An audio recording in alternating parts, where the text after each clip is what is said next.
Hello दोस्तों, नमस्कार। स्वागत है आपका बिहार एक्सप्रेस न्यूज में। ताज़ा नजर डालते हैं बिहार की तमाम मुख्य बड़ी खबरों पर। इससे पहले वीडियो को लाइक नहीं किया तो लाइक करें, साथ ही चैनल को सब्सक्राइब कर लीजिए।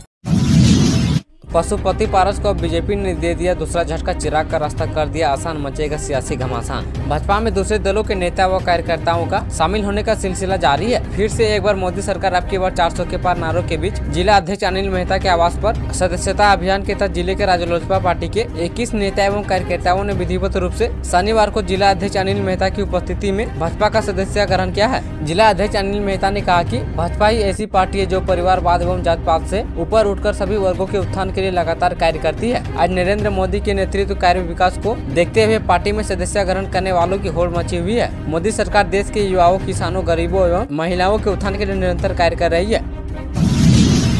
पटना जंक्शन पर जमकर छलके जाम, रेलवे के साथ इंजीनियर समेत 10 लोग शराब पार्टी करते टाइम गिरफ्तार। बिहार की राजधानी पटना में मगध निषेध विभाग की टीम ने बड़ी कार्रवाई की है। पटना जंक्शन पर शराब पार्टी करते हुए रेलवे के साथ इंजीनियर समेत 10 लोगों को गिरफ्तार किया है। गिरफ्तार लोगों में 4 सीनियर सेक्शन इंजीनियर एवं 3 जूनियर इंजीनियर और 3 सहायक कर्मी शामिल है। रविवार को उन्हें जज के सामने पेश किया जाएगा। बताया जा रहा है कि सभी को पटना रेलवे स्टेशन परिसर स्थित कार्यालय से शराब पीते हुए रंगे हाथों में पकड़ा गया है। सहायक आयुक्त प्रेम प्रकाश ने शनिवार को मद्य निषेध विभाग को दोपहर लगभग 3:30 बजे रेलवे स्टेशन पर एक समूह में बैठे लोगों द्वारा शराब पिए जाने की सूचना मिली थी। इसके बाद एक टीम का गठन कर छापेमारी के लिए टीम को जंक्शन पर भेजा गया। वहां से शराब पीते 10 लोगों को गिरफ्तार किया गया है और आगे की कार्रवाई में पुलिस जुटी हुई है।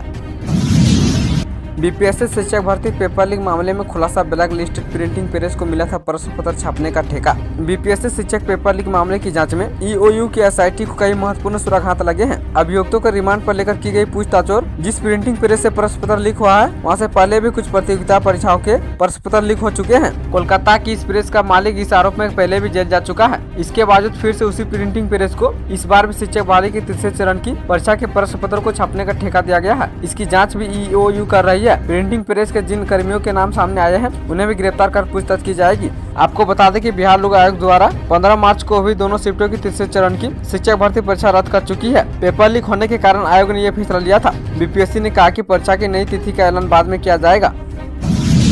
भागलपुर से खुद चुनाव लड़ेंगे कांग्रेस के अजीत शर्मा, बताई यह वजह। भागलपुर के विधायक और कांग्रेस के वरिष्ठ नेता अजीत शर्मा की बेटी नेहा शर्मा इस बार लोकसभा चुनाव नहीं लड़ेगी, बल्कि सीएम अजीत शर्मा ही भागलपुर से कांग्रेस की ओर से दावेदार हैं। बाकायदा उन्होंने इसके लिए क्षेत्र में तैयारी शुरू कर दी है। उन्होंने कहा कि उनकी बेटी नेहा की बॉलीवुड में काफी व्यस्तता है, इस बार वह चुनाव नहीं लड़ सकती है, इसलिए कांग्रेस से वही चुनाव लड़ेंगे। इससे पहले अजीत शर्मा ने अपने बयान में कहा था कि हम तो चाहते हैं कि मेरे बेटे भागलपुर से चुनाव लड़े। वहीं सीट बंटवारे पर उन्होंने कहा भी था कि उम्मीद है कि कांग्रेस को 9 से 10 सीटें मिल सकती है। वहीं भागलपुर में दूसरे चरण में चुनाव होना है।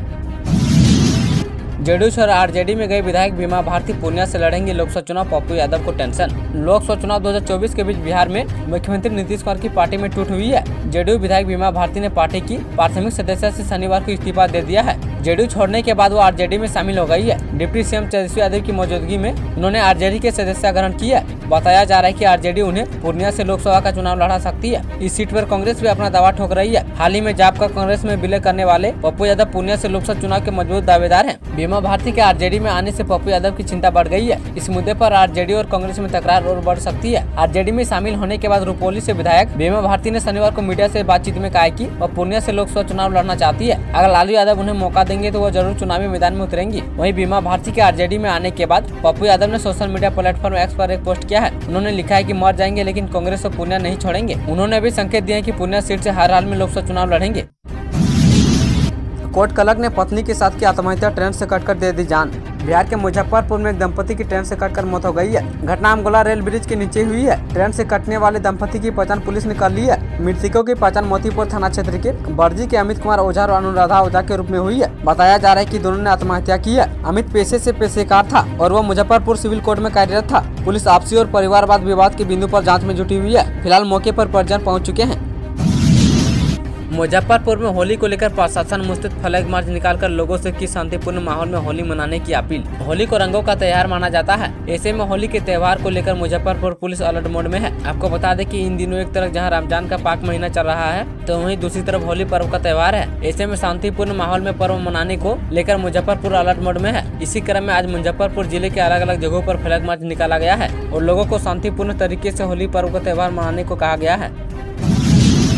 कांग्रेस के हाथ से पिछली औरंगाबाद और बेगूसराय सीट लालू और लेफ्ट ने दिया डबल झटका। बिहार में कांग्रेस और आरजेडी के बीच अभी तक टिकटों का बंटवारा नहीं हुआ है, जिसके बाद लालू ने अपने उम्मीदवारों को पार्टी का सिंबल देना शुरू कर दिया है। लालू यादव की पार्टी ने औरंगाबाद से उम्मीदवार का ऐलान कर दिया है, जबकि लेफ्ट ने बेगूसराय से अवधेश राय को अपना प्रत्याशी बनाया है। ये दोनों ही सीट कांग्रेस पार्टी अपने लिए चाहती थी, जिसके बाद उसे डबल झटका लगा है। दरअसल चर्चा औरंगाबाद और बेगूसराय लोकसभा सीट को लेकर हो रही है, जहां कांग्रेस अपने प्रत्याशी उतारना चाहती थी और सीट बंटवारे में इन दोनों सीटों पर उसकी दावेदारी थी। लेकिन सीटों का बंटवारा अब तक नहीं हो पाने की वजह से इन दोनों सीटों पर आरजेडी और भारतीय कम्युनिस्ट पार्टी ने अपने अपने उम्मीदवार खड़े कर दिए हैं। लालू यादव ने औरंगाबाद से अभय कुशवाहा को पार्टी का उम्मीदवार बनाकर सिंबल दे दिया है, तो दूसरी तरफ बेगूसराय में भारतीय कम्युनिस्ट पार्टी ने अवधेश राय को अपना उम्मीदवार बनाने की घोषणा कर दी है। कांग्रेस को 6 लोकसभा सीटों पर सिमटाने के लिए लालू ने बनाई ऐसी रणनीति। बिहार में सीट शेयरिंग पर उठा पटक। लोकसभा चुनाव में सीट बंटवारे को लेकर महागठबंधन में फंसा हुआ पैच सुलझाने के बजाय और उछलता जा रहा है। बिहार में लोकसभा की 40 सीटों पर महागठबंधन में शामिल घटक दलों के बीच सीट शेयरिंग को लेकर तब कांग्रेस ने 1 दर्जन सीटों पर अपना दावा ठोका था। धीरे धीरे संख्या घटकर 7 से 9 के बीच पहुँच गयी है, लेकिन अब आरजेडी की रणनीति की वजह से कांग्रेस लगभग 6 सीटों पर सिमटी दिख रही है। महागठबंधन में सीट बंटवारे का सजा ऐलान का इंतजार एक दिन कर आगे बढ़ रहा है। शनिवार का दिन भी इसी इंतजार में निकल गया और आज रविवार को सजा ऐलान की उम्मीद एक बार फिर से जताई जा रही है। तेजस्वी यादव आज शाम दिल्ली के लिए रवाना होंगे और वे कांग्रेस के सीनियर नेताओं से सीट शेयरिंग पर अंतिम बातचीत करेंगे। सूत्रों के मुताबिक कांग्रेस को आरजेडी की तरफ से केवल 6 लोकसभा सीटों की ऑफर की जा रही है, जिसमें पूर्णिया, औरंगाबाद, कटिहार और पूर्वी चंपारण पर आरजेडी के दावे के बाद कांग्रेस फ्रेंडली फाइट के मूड में है। के पाठक के आदेश से बदरंग हुई शिक्षकों की होली गुड फ्राइडे की छुट्टी भी रद्द, जाने क्या है वजह। बिहार के शिक्षकों की छुट्टी पर एक बार फिर से कैंची चली है और इस बार होली भी बेरंग होने वाली है। दरअसल शिक्षा विभाग के एसीएस के पाठक के एक आदेश ने शिक्षकों की होली बदरंग कर दी है, साथ ही गुड फ्राइडे की छुट्टी भी नहीं मिलेगी। दरअसल शिक्षा विभाग ने आदेश जारी किया है कि शिक्षकों को होली के दिन भी ट्रेनिंग के लिए कॉलेज जाना होगा। SCRT के निदेशक सज्जन आर ने आदेश जारी करते हुए 25 से 30 मार्च तक सभी ट्रेनिंग संस्थानों में छुट्टी रद्द कर दी है। आपको बता दें कि इस ट्रेनिंग में करीब 19,000 से ज्यादा शिक्षकों को भाग लेना है। होली पर बिहार के 12 जिलों में बारिश और वज्रपात का अलर्ट जारी। बिहार के कई जिलों में सुबह से ही बादल छाए हुए हैं। जहानाबाद, पटना में सुबह सुबह कोहरा देखने को मिला। मौसम विभाग के मुताबिक प्रदेश के कई जिलों में होली पर बारिश की संभावना है। पटना समेत बिहार के दक्षिण भागों में 25 और 26 मार्च को बादल छाए रहेंगे, साथ ही गरज के साथ बारिश का भी पूर्वानुमान है। मौसम विभाग से मिली जानकारी के मुताबिक हिमालय की तराई वाले भागों के 12 जिलों में बारिश की संभावना जताई गई है। इन जिलों में पूर्वी और पश्चिमी चंपारण, शिवहर, सीतामढ़ी, मधुबनी, किशनगंज, सुपौल, अररिया एवं पूर्णिया, कटिहार और मधेपुरा शामिल है। यहाँ हल्की बारिश और वज्रपात की चेतावनी जारी की गई है। मौसम विभाग ने इन जगहों पर रहने वाले लोगों को 25 मार्च को सतर्कता बरतने की सलाह दी है। मौसम विभाग के अनुसार होलिका दहन से लेकर अगले दिन तक अन्य भागों का मौसम आमतौर पर शुष्क बने रहने की संभावना है। केजरीवाल की पत्नी बन सकती है पार्टी का नया चेहरा, एक्सपर्ट बोले दिल्ली और पंजाब में होगा नुकसान। दिल्ली के मुख्यमंत्री अरविंद केजरीवाल 7 दिन के लिए ईडी की रिमांड पर है। आज ईडी की कस्टडी में उनका तीसरा दिन है। सवाल यह है कि उनके पीछे आम आदमी पार्टी और दिल्ली की सरकार कैसे चलेगी, क्योंकि मनीष सिसोदिया और संजय सिंह जैसे पार्टी के बड़े नेता भी जेल में है। शराब घोटाले में गिरफ्तारी के बाद भी अरविंद केजरीवाल सीएम के पद पर हैं। पार्टी कह रही है कि वे जेल जाते हैं तो वहीं से सरकार चलाएंगे। हालांकि ये इतना आसान भी नहीं है। फाइलों पर साइन करने से लेकर कैबिनेट मीटिंग तक के लिए उन्हें बार बार कोर्ट से परमिशन लेनी होगी और इसके अलावा लोकसभा चुनाव होने हैं। ऐसे में न सिर्फ दिल्ली की सरकार चलाने की चुनौती है, बल्कि पार्टी को चुनाव की तैयारी भी करनी है। इसका पहला असर 22 मार्च को ही दे गया है। दिल्ली विधानसभा का विशेष सत्र अरविंद केजरीवाल की गिरफ्तारी की वजह से स्थगित करना पड़ा है।